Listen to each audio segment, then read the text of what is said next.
Chapter 1. Luke and Jake. Luke Harrison sat at his desk and looked through the door into the next room.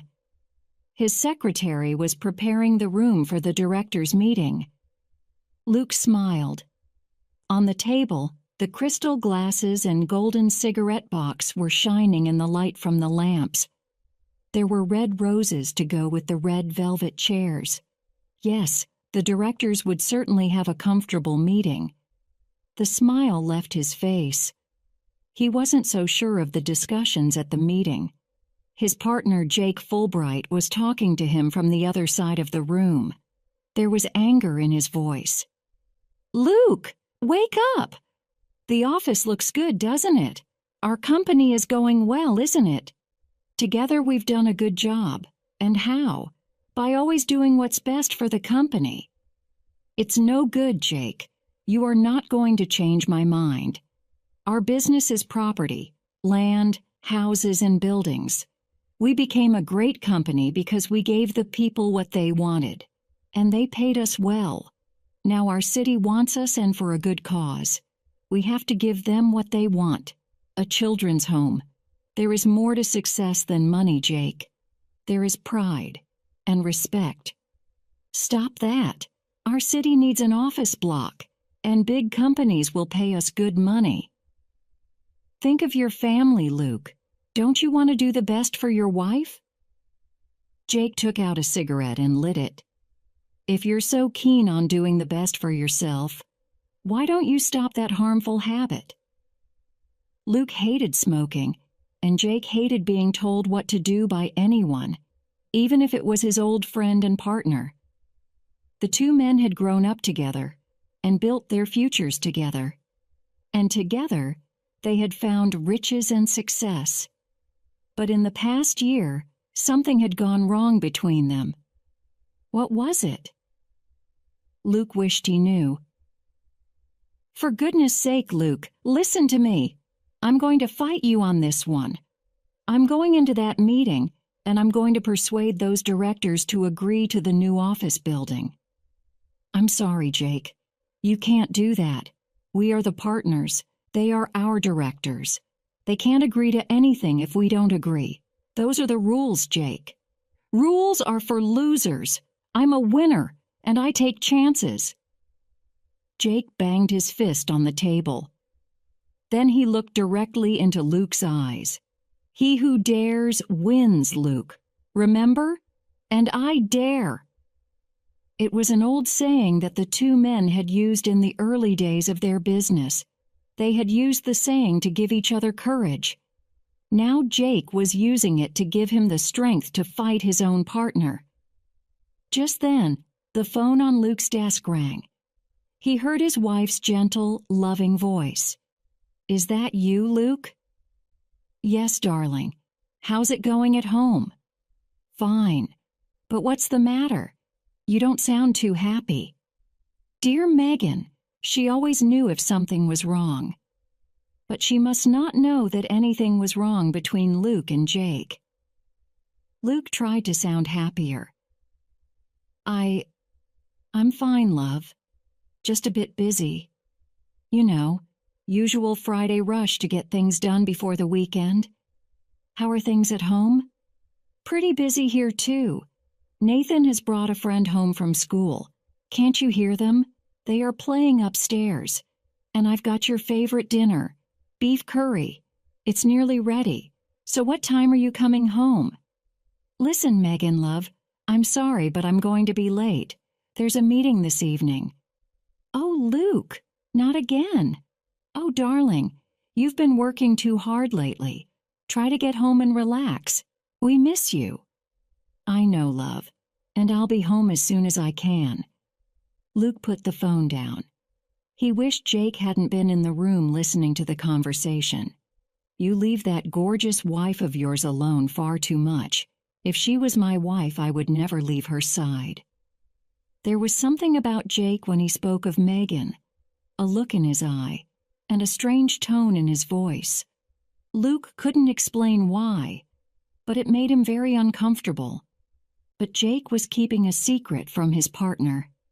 Jake, the man with money and power but without a woman in his life, was in love with Luke's wife. Megan knew nothing of this. She loved her husband, her son, and her home. Jake knew this, but Jake still wanted Megan. And he who dares wins, he told himself. The awkward moment in the office passed. Just then, the intercom buzzed. Jake pressed a button and listened. It was one of the secretaries. All 4 directors have arrived. Shall I take them into the conference room? Yes, please. We'll be with them in 2 minutes. Well, Luke, this is it. They are all in there, and I'm going to persuade each one of them what is best for this company. Big luxury offices. That will bring us heaps of money. Jake looked at Luke. He was daring him to answer. Then he picked up his cigarettes and walked out of the room. Chapter 2. The accident. Jake was the first to leave the meeting. His face was red with anger. The directors had not agreed to the idea of constructing a new office building, but, worse, they had refused to listen to any plan which both Jake and Luke did not agree to. He walked past the secretaries and out to his car. He didn't say anything to Luke because he didn't want to fight him. Not yet. He was going to try once more to change his mind. Back at Luke's house, Nathan heard his father's car coming. He ran to the front door. "Daddy, you're late. Come and see my model aeroplane. I've nearly finished it." "Daddy, it's beef curry for dinner, your favorite." "I'm starving, are you? Can we go out on our bikes together tomorrow?" "Hey, slow down a bit." "Hello, darling, at last." "Hello, my love. Ah, it's good to be home."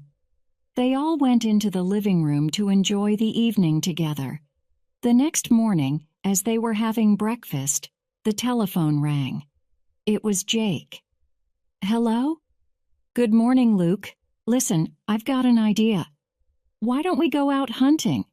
It's been a long time since we went hunting together.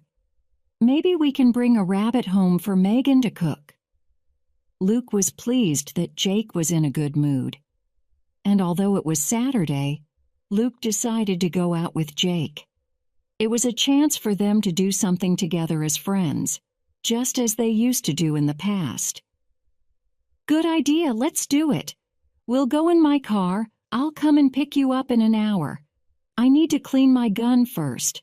I haven't used it for ages." It was a glorious day. A perfect day for hunting. The sun was shining through the trees.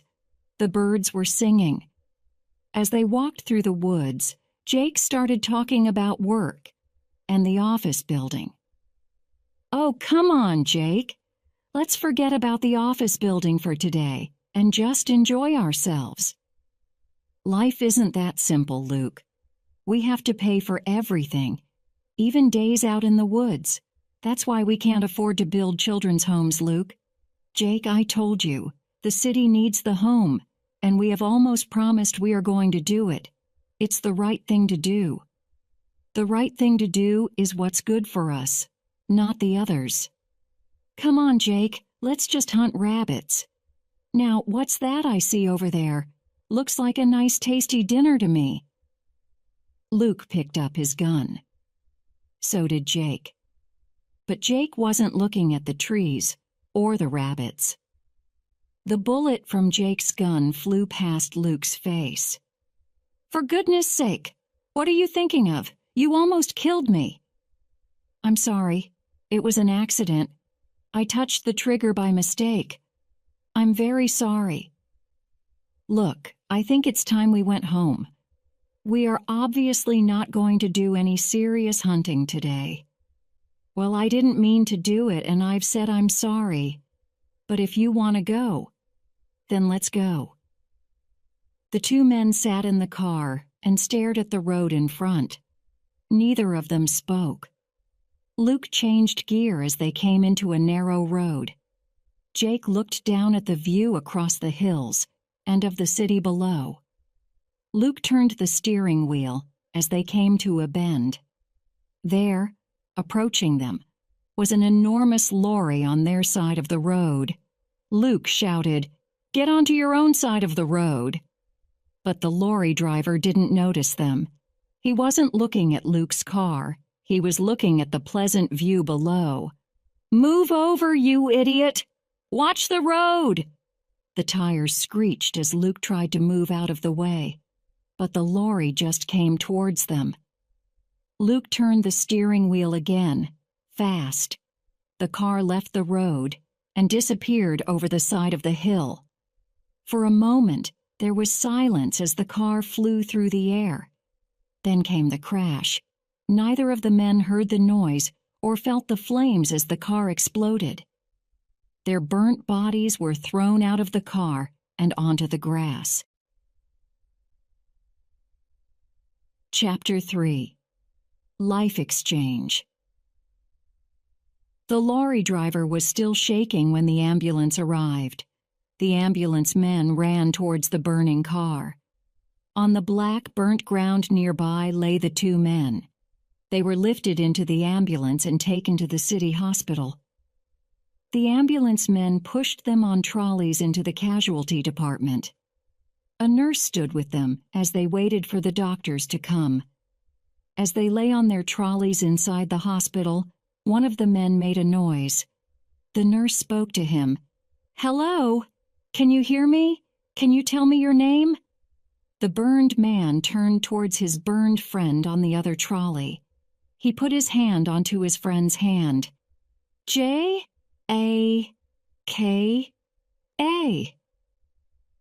But that was his last word.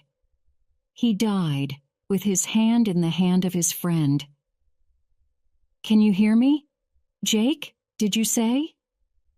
The nurse lifted the dead man's hand away from his friend's and laid it across his chest. Megan looked at the clock and told herself not to worry. Luke was probably having a drink with Jake. He would be home soon. The telephone rang. "Hello? Hello. I'd like to speak to Mrs. Megan Harrison. Luke Harrison's wife, please." "Yes, that's me. Who's speaking, please?" "I'm Police Constable Smithers from the city police station. Mrs. Harrison, there's been an accident, a car accident, rather serious." Megan caught her breath. "Oh no, he isn't, Now keep calm. Your husband is alive, but he is very badly hurt. Now, can you come straight to the casualty department at the city hospital, please? Would you like me to send one of my men to come and get you?" "No, thank you. I'm coming now, right away." Megan drove, praying all the way. "Oh, please, God, let him live. He's such a good man, a good husband, a good father." She fought her tears as she drove to the hospital. She quickly found the policeman at the casualty department. "Hello, Mrs. Harrison? Now try to relax. I know it's difficult. Your husband's car crashed and went off the road. It was quite bad. The car caught fire and the two men were badly burned. We found the number plate of the car, so we were able to find its owner. One of the men died. We were able to identify your husband because he was holding his wedding ring in his hand. A nurse will take you in to see him." Shortly afterwards, a doctor came into the room. He sat down on a seat next to Megan. "Mrs. Harrison? I'm Dr. Ramsey. I've been looking after your husband." The doctor looked kindly at Megan and held her hand. "We are doing everything we can to save him, but he's in a coma, so he won't know you're here. Is he going to die, doctor?" "We hope not, but we must prepare ourselves." Megan could no longer see the doctor's kind face. Her eyes were filled with tears. "Oh, doctor, what about his friend Jake?" There was nothing we could do for him. He died when he arrived here at the hospital. Now come with me. Your husband is covered in bandages, so you won't see much of him. But we all believe it helps the patient to have a loved one nearby, even when they are in a coma. Megan followed the doctor to a small side room at the end of a ward. The man under the bandages knew nothing and nobody. Oh, Luke. Well, I suppose it's better right now that he doesn't know anything. I mean, he would be in terrible pain if he were awake. Wouldn't he, doctor? Yes. You know, Mrs. Harrison, even if he recovers, he might not remember much. He might have amnesia. But it would pass, wouldn't it? Hopefully, yes, in time. Now let's leave the nurses to take care of him. Go home and get some rest. We will call you if we need you. And come back tomorrow morning. The next 3 days were terrible for Megan.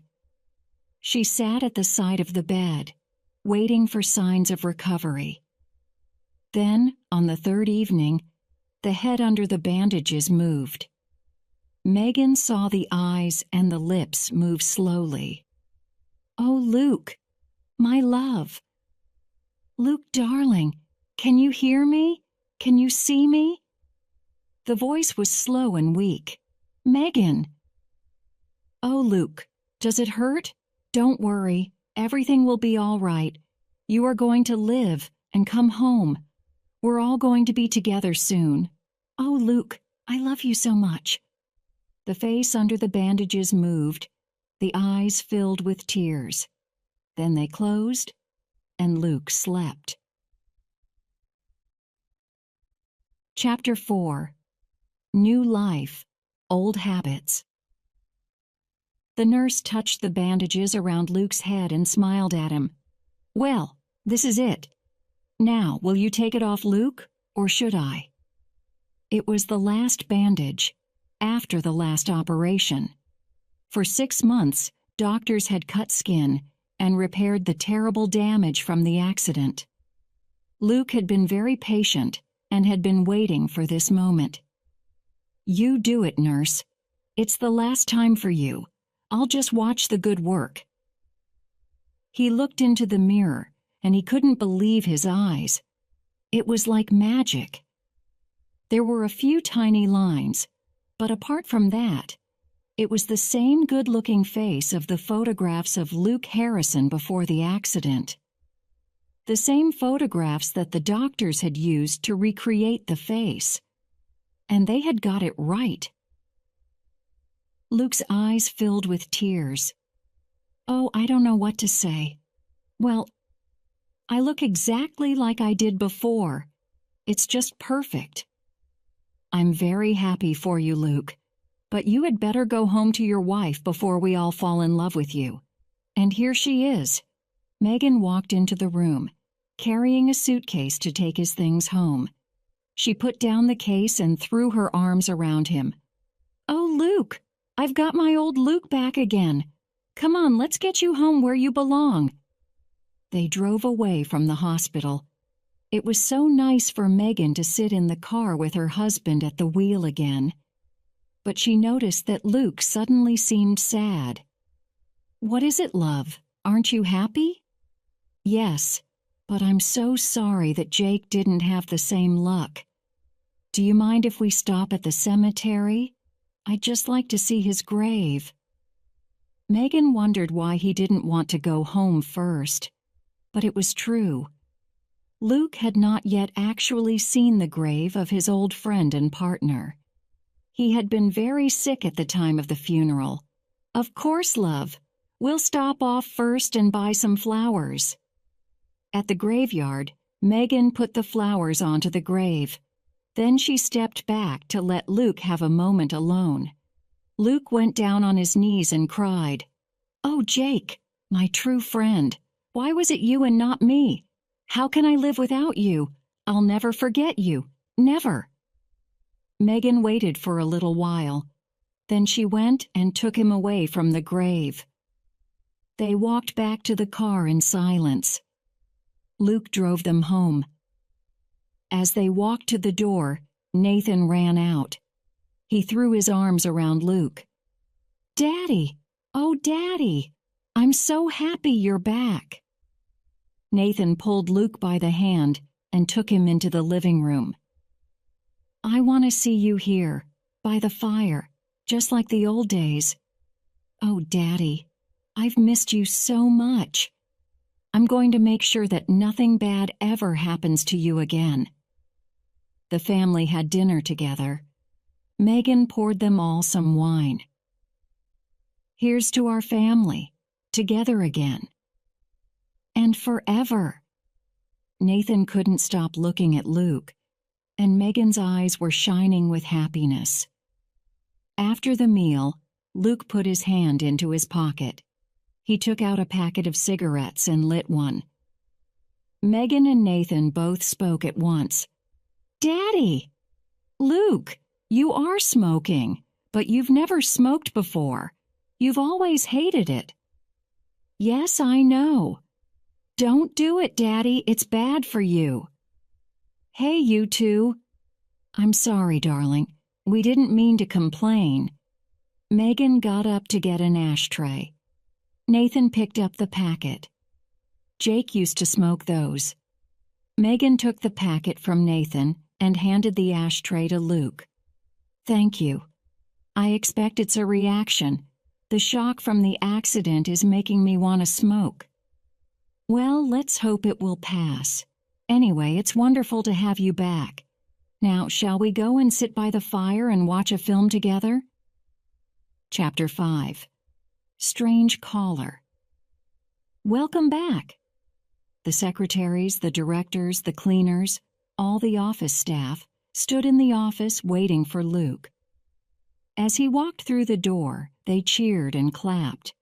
Luke's personal secretary, Mary, came up and kissed him. "It's wonderful to see you. We've all been waiting for this day." Luke went into his office with Mary. She explained some of the things that were happening in the company and showed him the files with all the information he needed. Then the directors came in for a short meeting. The company had managed very well without the two partners, but everyone was glad to have one of the heads of the company back in control. After he had spoken to all of them, Luke sat in his office. It was strange. He was alone now. There was no partner sitting across from him, nobody to help him make a decision, and nobody to stop him doing whatever he wanted to do. Yes, the company was all his. He looked at the photograph of Megan on his desk. Suddenly, he wanted to be with her.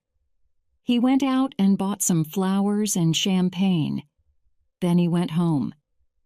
"Hello, darling. You're early. What a nice surprise. Oh, what lovely flowers." Megan put the flowers into a vase. She carried the vase into the hall and put it on the table under her favorite photograph. It was a photograph of Luke, handsome, happy, with kind, smiling eyes. Later that evening, they drank the champagne together. "To a wonderful new start. Cheers, darling." "Cheers." "And to my next business deal." "What's that, darling?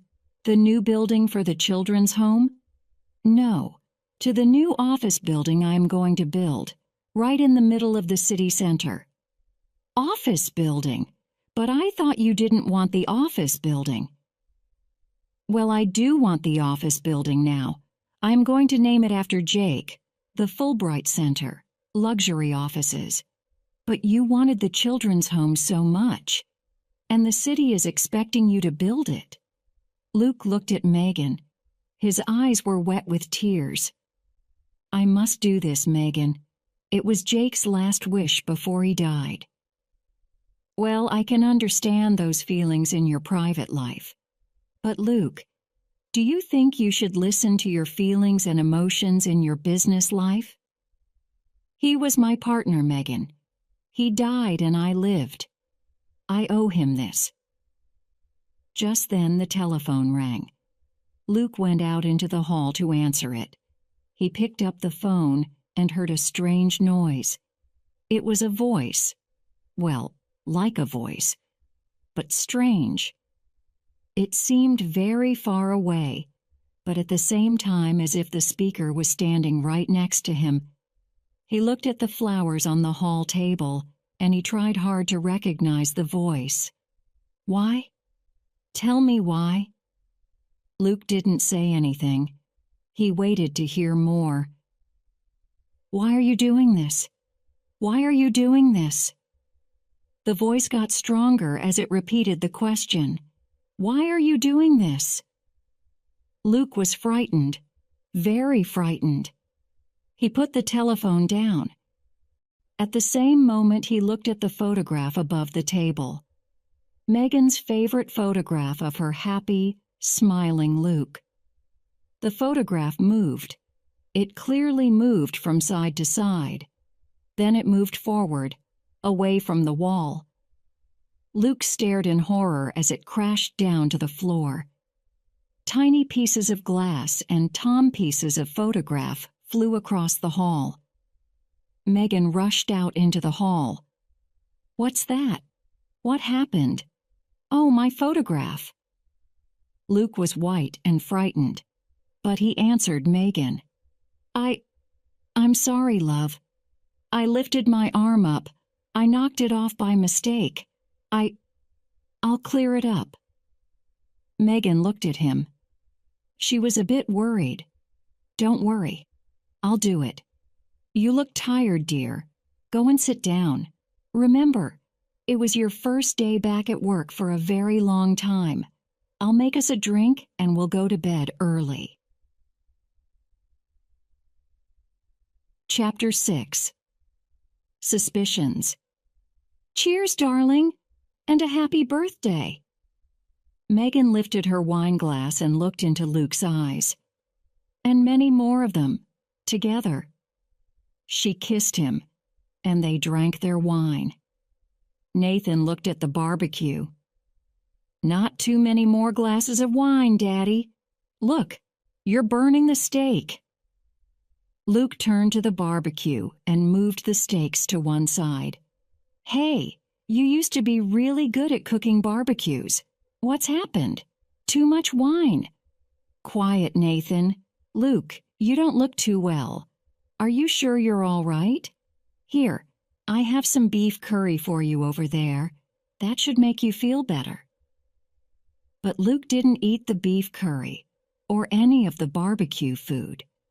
Megan was worried. Darling, really? What's the matter? It's okay, Megan. I'm just not very hungry. The telephone rang. Luke went to answer it. A familiar voice spoke to him. Happy birthday, partner. An echo from the past. Luke's face became white with fear. He put the phone down and walked back into the garden. Megan saw the color of his face. Luke, love, what is it? You look terrible. Who was on the telephone? Nobody. It was a wrong number. Well, come over here and cut your cake. Okay, everyone. Here he is. Happy birthday to you. Happy birthday to you. Happy birthday, dear Luke. Happy birthday to you. All the guests cheered and clapped. Luke cut his cake and handed everyone a piece. Soon he was laughing and joking with them all. Later in the evening, Megan told Nathan to go and have his bath. Oh, Mom. All right, I'll go if Daddy will come up afterwards and say goodnight. Of course I will. And tell me a story? Yes. Now you go and have your bath. Nathan came out of the bathroom, clean, tired, and happy. Luke was sitting on his bed, waiting for him. Hey, Daddy, aren't you glad you had that birthday? I certainly am. Daddy, will you tell me that story? You know, the one about the fisherman and his wife? The way you used to tell it, with the funny voices? What story is that, Nathan? Oh, you know, Daddy, our story. I'll be the fish and you'll be the fisherman. I don't think I know that one, Nathan. Oh, don't tease me, Daddy. Of course you do. We've done it 1,000 times. Well, I suppose I just don't remember it then. Nathan looked worried. Was Daddy joking or not? Daddy, you can't have forgotten it. It's like forgetting your own name or who you are or Mummy or me. Well, it looks as if I've forgotten it. Shall we have a different story? Shall I read you something from a book? Well, yes, if you say so, Daddy. Nathan listened to the story, and then Luke said goodnight. Nathan heard him going downstairs. Then he lay in bed, worrying about his father. Something was wrong. Why didn't he know how to do the barbecue? Mummy was worried too. She hadn't said anything, but Nathan knew. He was watching and listening. And who was phoning him? Why was he upset after the calls? And what about the story? He must know it. He listened to his parents talking. His mother wanted to go somewhere. To Lucy's house. You know Lucy, my friend from aerobics. She's having a tea party on Thursday afternoon. A chance for us all to have a good chat. Do you think you could stay here and look after Nathan? I'll be back by 9 o'clock. Yes, my dear, of course. I know how you women love to gossip. Oh, really, Luke? Anyway, Lucy's very nice, you know. You won't forget, will you? No, my love. I'll be here. Chapter 7. The Psychic. Megan sat in the garden, enjoying the late afternoon sun with Nathan. They looked up as Luke walked across the grass. Hello, dear. Did you have a good day? Fine. You see, I told you I would remember. Nathan and I are going to have fun while you ladies chat. Isn't that right? Megan laughed and went to get ready to leave. She drove in her own car to her friend's house. The front door was open, and she walked into the hall. Lucy saw her. Megan, come in and join us. I'm so glad you came. So am I. Oh, look at that table. Lucy, you shouldn't have done all that. The table was laid with all kinds of sandwiches, pies, cakes, and biscuits. There were pots of different kinds of tea from all over the world. Come over and say hello first. You know most of the people here, but I want you to meet someone. Megan followed Lucy across the room. Rose is a very special person. She can see into the future. She can see beyond our world. She's amazing. You mean she's a psychic? Yes. Isn't it exciting? Megan looked at Rose. She was a pretty woman with bright eyes. She looked up as Megan walked towards her. Rose, this is Megan. Hello, Megan. Rose held Megan's hands and looked into her face. Suddenly, Rose became very still. She seemed to be frozen or hypnotized. She stared deeply into Megan's eyes, and when she spoke, she sounded shocked. Oh, my God! Your husband is dead. No, he can't be. He's at home looking after our son.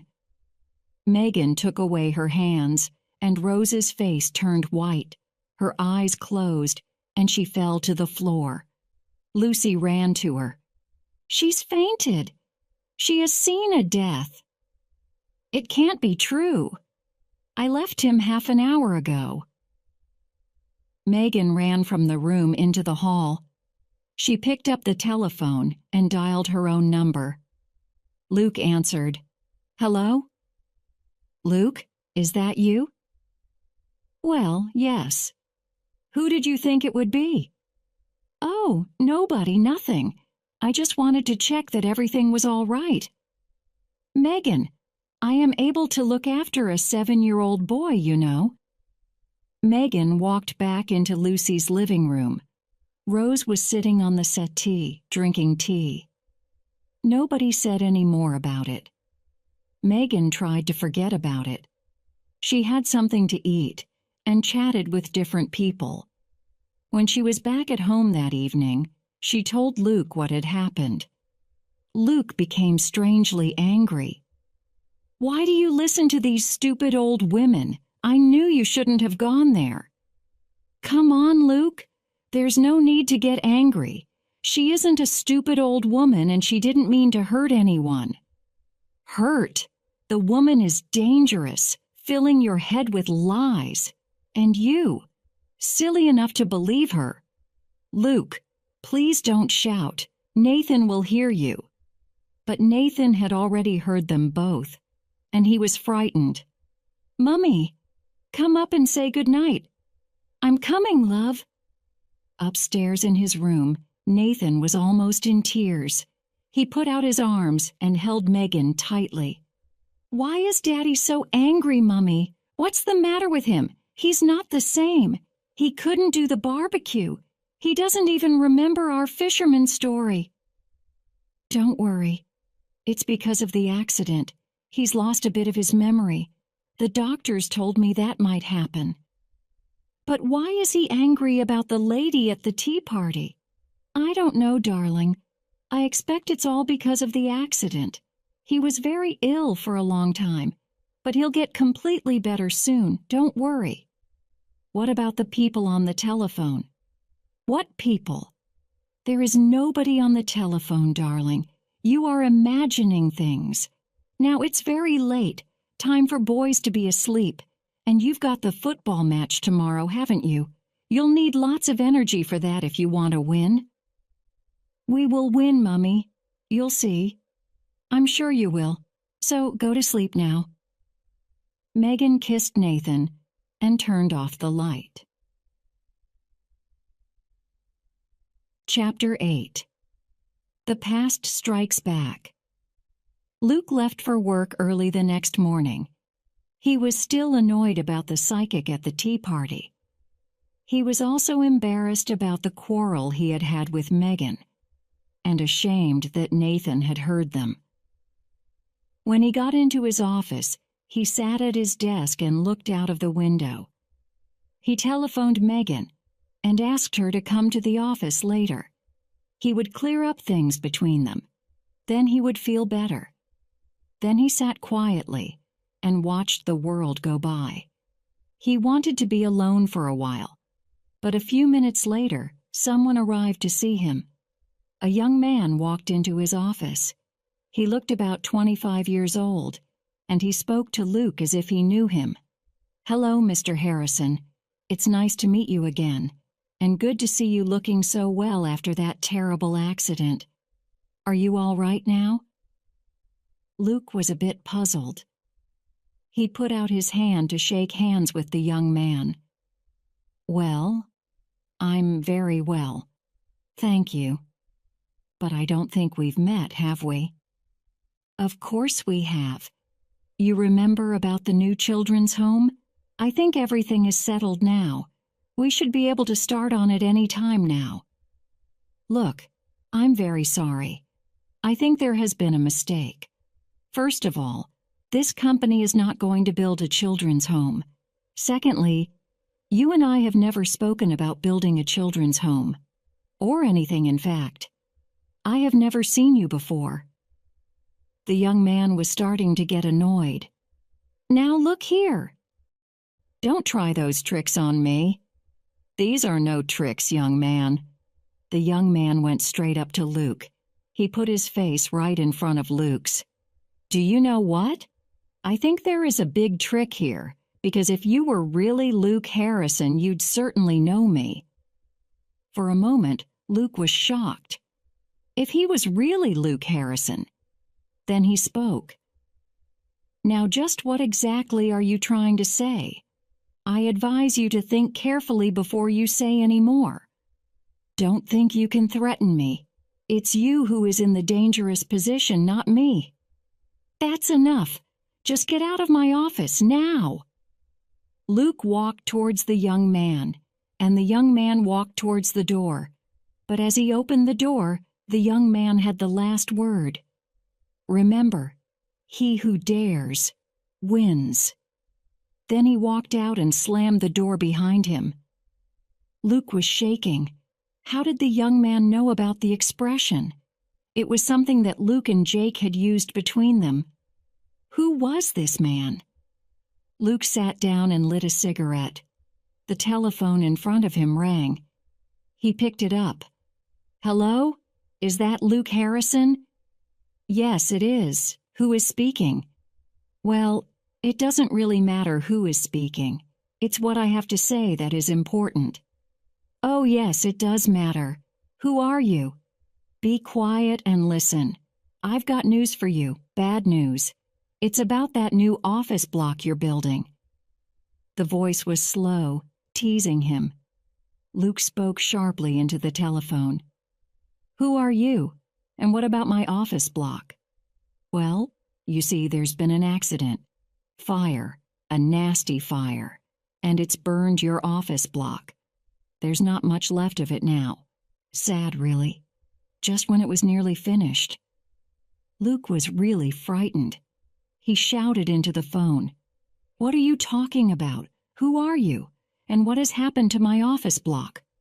"Oh dear, don't you understand English?" I said. "A fire." There was a click at the other end. The line was dead. Luke threw the phone down and covered his face with his hands. "Oh, no, no, it can't be. No." He stood up, pulled his jacket off his chair, and ran out of the room. Mary looked up from her typewriter in surprise. "Are you going out, Mr. Harrison? Don't forget the meeting this afternoon, will you?" But Luke wasn't listening. The door slammed, and he was gone. Chapter 9. Great-grandfather's clock. Megan sat at the other side of the desk and talked to Luke's secretary. Megan liked Mary. She was glad that Luke had someone like her to look after him. "I was at home cooking, and Luke telephoned me. He told me to come here because he had something to tell me." "That's funny, because he isn't here. He went out in a hurry. But why don't you go and wait for him in his office? It's more comfortable in there." "Yes, I think I will." She went and sat down in Luke's office. Then she noticed something. "Oh, that's strange. His clock has stopped. It has never stopped in all the time he's had it." She walked over and looked at it. Luke had always loved the clock. It had belonged to his great-grandfather. It was a beautiful wall clock with a pretty brass face and old numbers. It had a long pendulum, which gave a gentle tick-tock, and now, for the first time, it had stopped. "Well, this will not do. You have to tick, my old friend." She opened the clock. There was a little key inside the door. "Fancy Luke forgetting to wind you. He must have a lot on his mind if he forgets that." She reached down to the bottom of the clock to get the key, and she found a pile of papers. She laughed. "Well, really, Luke, you are getting worse. You have an excellent secretary to look after your papers, and you leave them in an old clock. Whatever will you do next?" Megan took the papers out. They were contracts for agreements and business arrangements for the last 2 years. Now Megan was puzzled. Why on earth would he do this? These are important contracts. They shouldn't be in a clock. She looked down at the papers. They had the signatures of the people Luke had made the agreements with. Signatures, stamps, dates.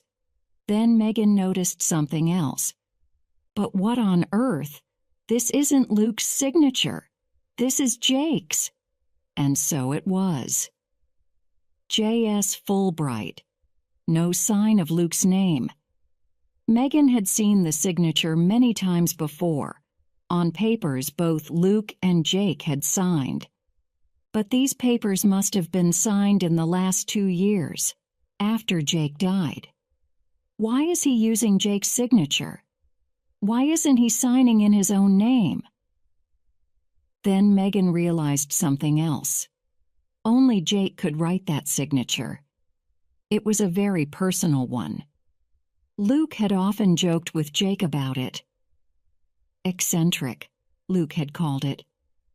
Well, it certainly was a strange signature. And certainly only one person could write it, and that was Jake Fulbright. But why? And how? Jake is dead. Jake has been dead for 2 years now, hasn't he?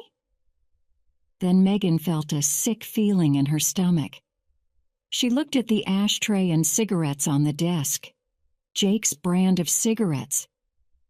She heard a voice in her head, the voice of the policeman in the hospital.